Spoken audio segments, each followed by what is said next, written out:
He watched from the base skiff as the robotic units finished threading the marker and cables.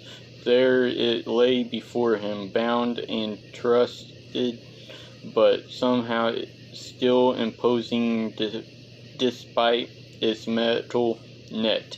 This is the cause of my problems, he thought, and now my problems are only going to get worse.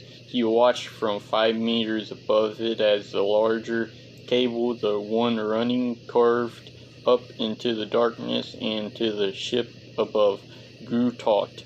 The MROVs had dug around the base, but there was no telling if it would come up in a way he hoped it wouldn't. He held his breath. The marker sagged lower in the net, and for a moment he thought the net would not hold. It creaked and swayed slowly in the darkness, and they came up with a large, grating sound, oddly distorted by the water, and began to rise. He followed it up, railing messages and corrections to a series of submarines, which in turn relayed them upward and to the surface. At first the marker twisted as it rose, the water naturally channeling around the 2 spirals of the marker and making it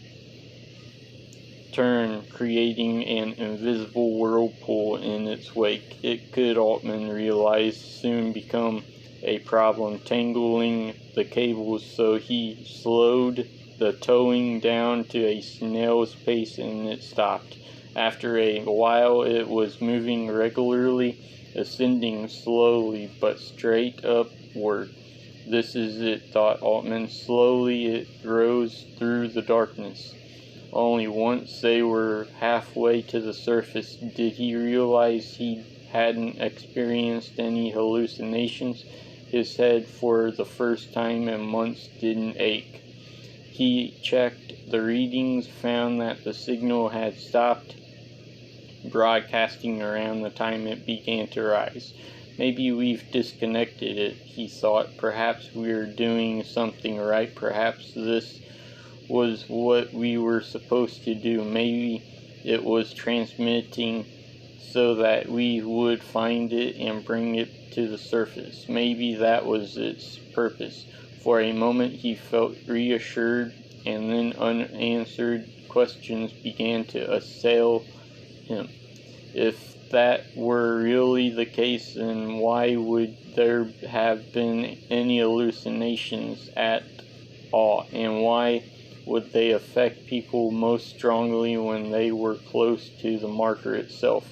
It's almost as if it wants to keep us at a distance, and what do the dead's warnings of convergence have to do with any of it? Maybe we've done something right, he thought, or maybe we've done something very wrong.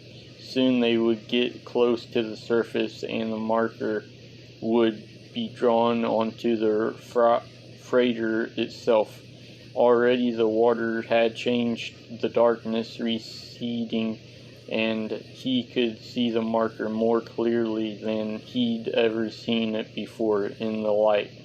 It was even more impressive, covered with symbols and literally straightened by dark lines cut into the rock. He still could see no evidence of joints or cracks. It still seemed like it was formed out of a single large rock. When the station was 500 meters above them, Markov ordered the send stopped.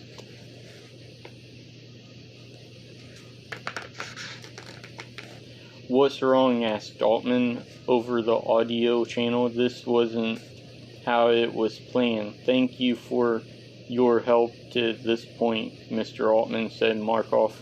"A deep water craft is no longer required. Return to the submarine bay." "What, I think I'll stay here, Markov, if you don't mind," said Altman. There was silence for a long moment, and then the vid screen crackled, into life, he saw Markov's face. "You've been an asset to me to this point now. Your risk becoming expendable." "What's going on?" Altman asked. "That is none of your concern," said Markov. He opened his mouth and then closed it again. Markov, he knew, was capable of having the base keep torpedoed. Perhaps it was time to flee, dive deep and ahead for somewhere safe. As if he could read Altman's mind, Markov added, "Do you need something tangible to convince you to behave? Your girlfriend?" For a moment he hesitated. In a way, he had already lost data to the marker, to her desire to be one of them. It was just a matter of time before he lost her completely. All the same, he still loved her and couldn't live with being dead because of him. With a sigh, he cut the signal and began to head for the surface, leaving behind the marker hanging in its gigantic metal net. On the way up, he passed a trio of submarines dragging in a new cable. It led back, he could see, to the gigantic below-water chamber of the floating compound, a chamber that had been off-limits to everybody except for Markov's inner circle ever since they'd arrived. What Markov had planned, Altman had no idea. Chapter 47. As soon as he had left the base keep, he made for the chamber that he knew would house the marker. Certainly located and the biggest of the below water chambers, it had 4 ways in, but 3 of those ways, he discovered, had been welded closed, permanently sealed. The 4th, the main entrance, already had 2 guards stationed in front of it. He tried to bluff his way in.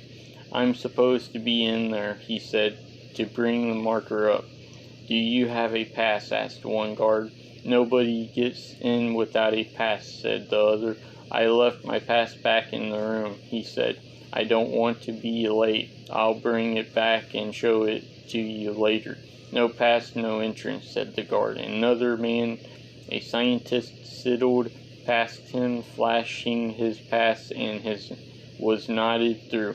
Altman watched as the door slid open, but saw only an airlock on the other side.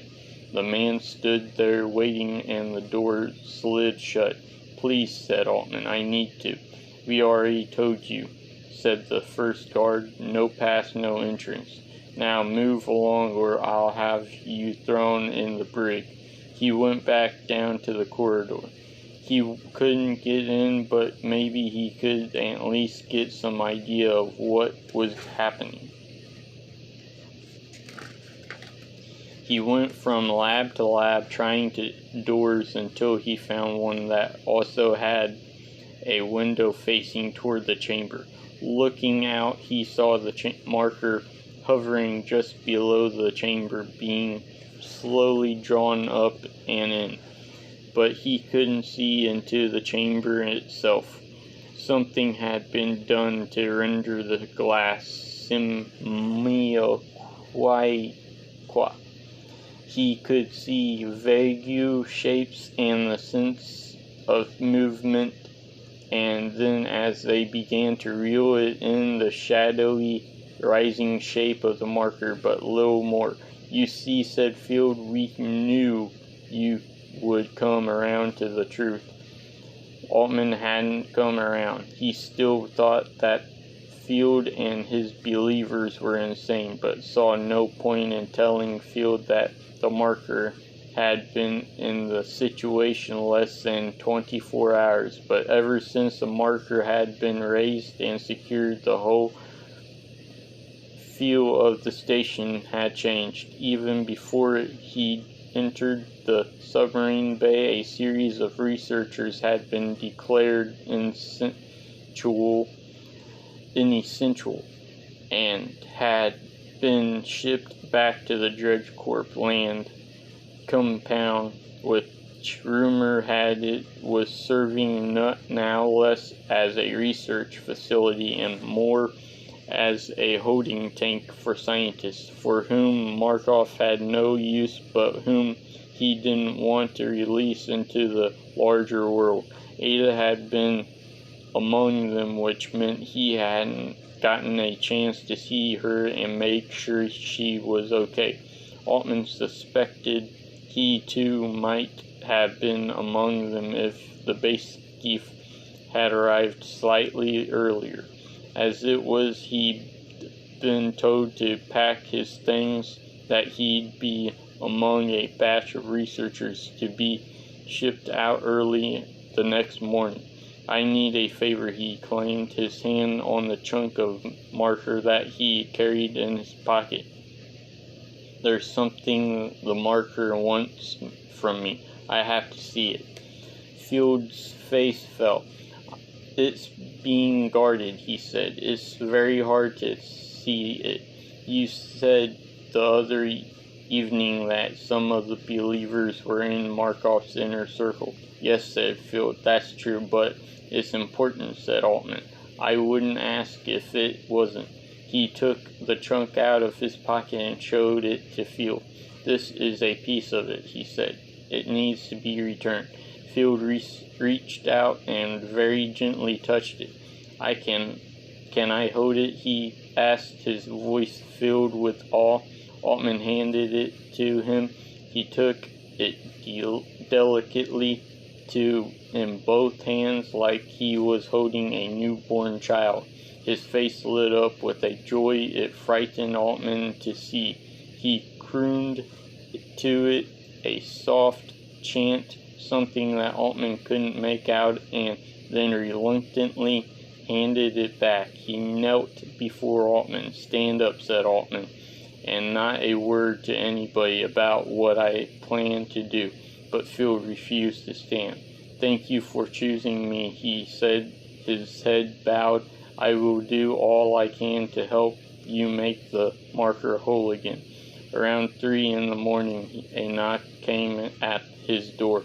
It was Fields, and another man with him wearing the black garb of one of Markov's inner circle. He was carrying a package under his arm. Altman vaguely recognized him. This is Henry Harmon, Field said. Mr. Harmon? Michael Altman. I know who he is, said Harmon dryly. You sure this is absolutely necessary? Altman nodded. Harmon tossed him the package. He tore it open, saw an outfit identical to Harmon's own.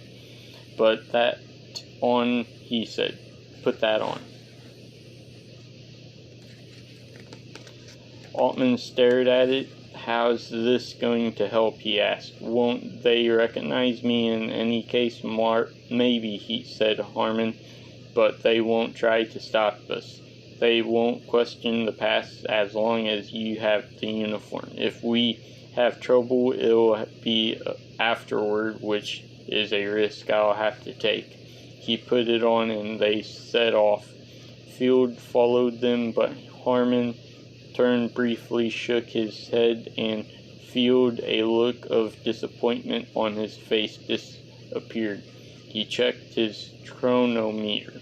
There are 4 guards total, 2 at the door outside the chamber and 2 inside, all armed. We're lucky that the 2 guards inside are with us, though that's far from being generally known. The 2 outside, though, aren't. Shift changes in about 15 minutes and all bets are off.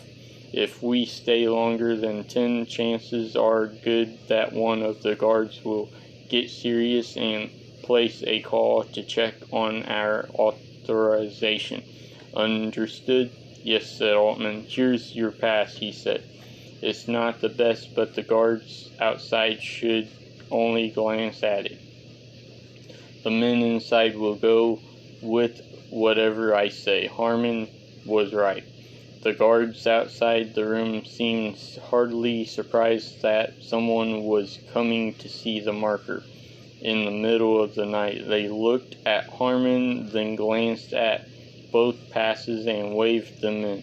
The guards inside didn't even bother with that, withdrawing discreetly to the other side of the room. As soon as they entered, there it was. A series of catwalks had been built up along the walls to make it easy to get a closer look at any part of it. Massive and towering, it dominated the whole chamber. Seeing it out of the water, he got a fuller sense of its bulk and strangeness. It was like nothing he had ever seen, a kind of impossible object that was nevertheless there. A power seemed to emanate from it. It was dangerous. At the same time, he felt his scientific impulses kicked in. It was amazing, and he genuinely wanted to study it. A piece of extremely advanced technology, something predating humanity. He took out his holopod and began to vid it. "What are you doing?" whispered Harmon. "Nobody is allowed to vid it." That's what I came for," he said, "but it's not allowed." Altman shrugged once and ignored him. Either Harmon would stop him or he wouldn't. He filmed the whole structure at first, then ran the lens in close-up over the sides closest to him. As he did so, he tried to spot the place where the piece of rock he had in his pocket was from, but couldn't find it. He felt like he'd only just begun when Harmon grabbed his arm. "We've got to go," he whispered. Altman nodded. He slipped the holopod back into his pocket and headed for the door. Harmon pulled him along. Harmon nodded once to the guards on the inside, and they reassumed their stations. The guards on the outside, he saluted. "Why do you need a vid of it?" asked Harmon as they walked away. "I have half a mind to turn you in." "It's important," said Altman. "Trust me, you'll see." 5 minutes later, he was back in his room, hastily packing. The hunk of rock he kept on his person. He backed up his holopod onto a memory stick, which he hid in the lining of his jacket just in case, and then he lay down on the bed and waited. But sleep wouldn't come. Every time he closed his eyes, he would see the marker there towering above him. It was powerful, it was dangerous, it wanted something from them.